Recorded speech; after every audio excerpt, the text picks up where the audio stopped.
இப்ப ஒரு சப்ஸ்கிரைபர் என்கிட்ட கேட்ட கேள்வி, ஒரு சேவிங்ஸ் அக்கௌண்ட்டுக்கு 5 நாமினிஸ் வைக்கலாமா அப்படின்னு சொல்லிட்டு.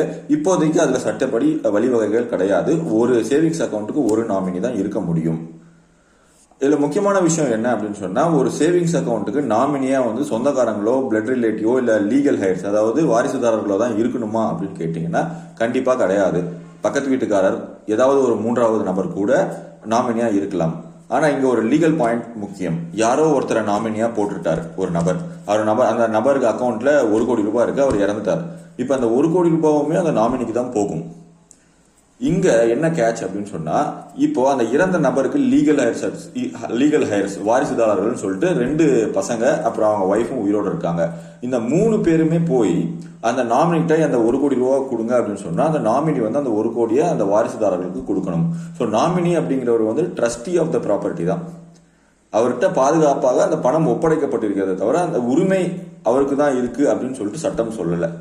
இதை ரொம்ப கவனத்தில் வச்சுக்கணும் எப்பயுமே.